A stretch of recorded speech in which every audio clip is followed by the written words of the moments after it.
Bonjour à tous, je suis le docteur Éric Loridan, chirurgien digestif, empêché d'exercer depuis la loi du 5 août 2021, mise en application le 15 septembre de la même année. Voilà, je vous fais ce petit message parce que j'ai reçu il n'y a pas très longtemps un lien sur un site Conspiracy Watch me faisant mon portrait. Somme toute assez élogieux, je vais essayer de vous le mettre en lien si jamais vous ne l'avez pas vu.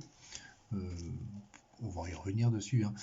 Ceci étant, cet article n'est pas signé. C'est un peu gênant parce que moi j'aime bien m'adresser aux gens et là j'ai pas de prénom, donc on va en donner un.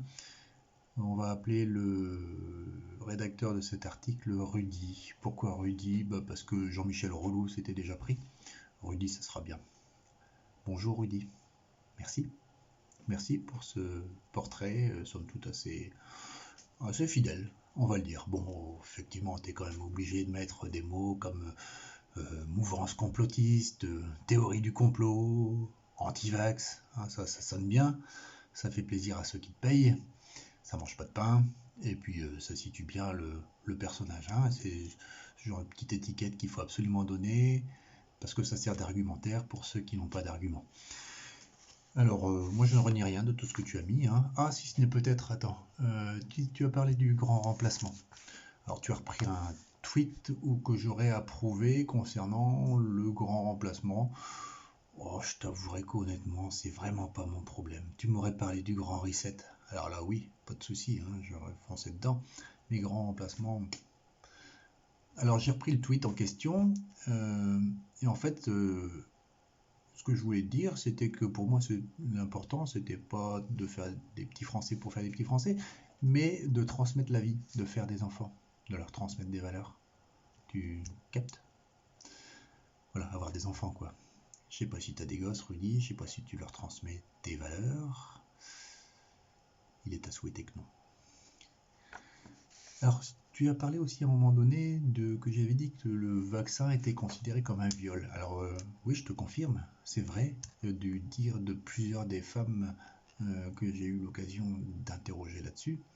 Elles ont réellement vécu, notamment les soignantes, les infirmières, les aides-soignantes de l'hôpital où je travaillais.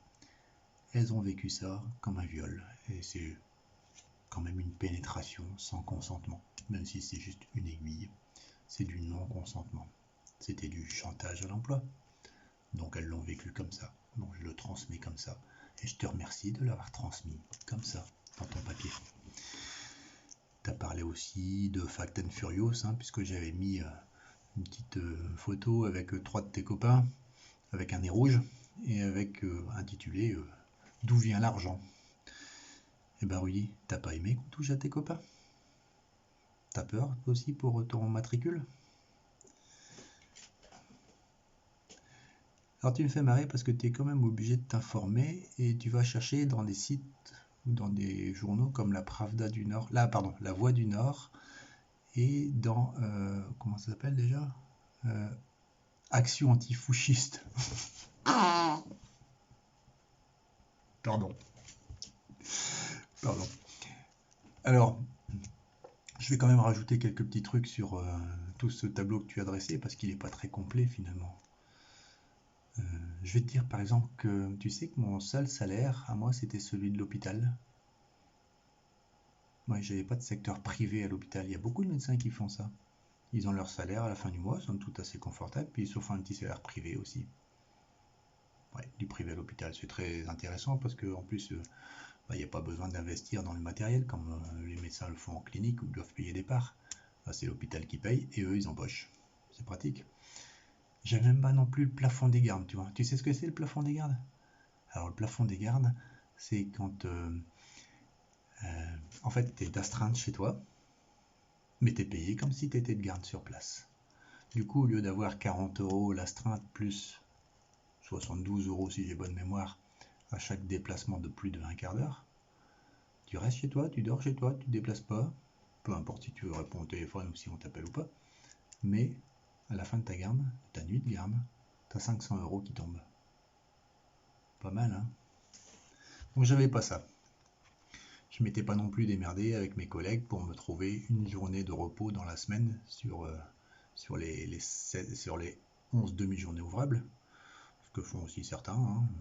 Pas mal de personnes qui s'entendent par exemple le mercredi pour s'occuper des enfants.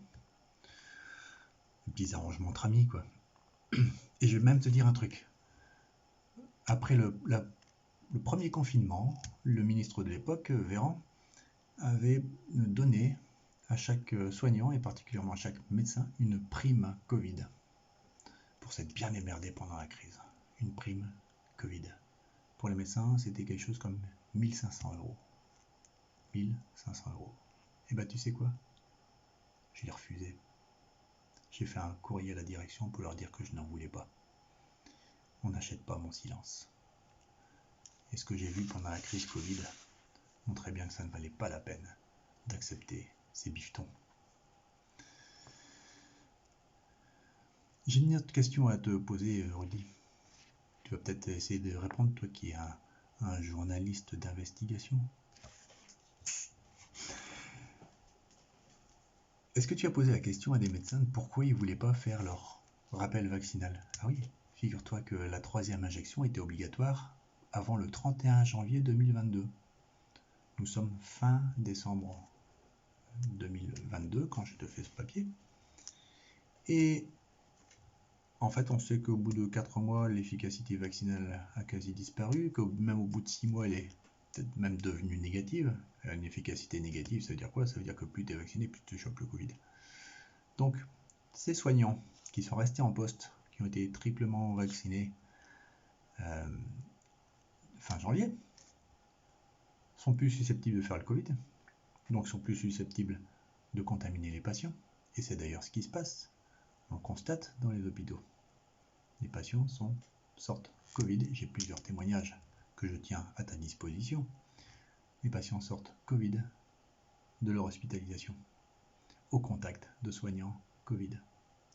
Alors dis-moi, qu'est-ce qu'ils attendent tout cela pour faire leur rappel qui aurait dû être fait en juillet 2022 et là maintenant, en janvier 2023, il faudrait leur 5e dose. C'est pas fait. Pourquoi il n'y en a que moins de 8% qui s'y sont mis? Tu sais pourquoi? Parce que c'est pas obligatoire, donc ils n'iront pas. Parce que la plupart savent que ça sert à rien. Et même que c'est dangereux. De plus en plus, ils voient des effets secondaires. Et ils sont pas dupes.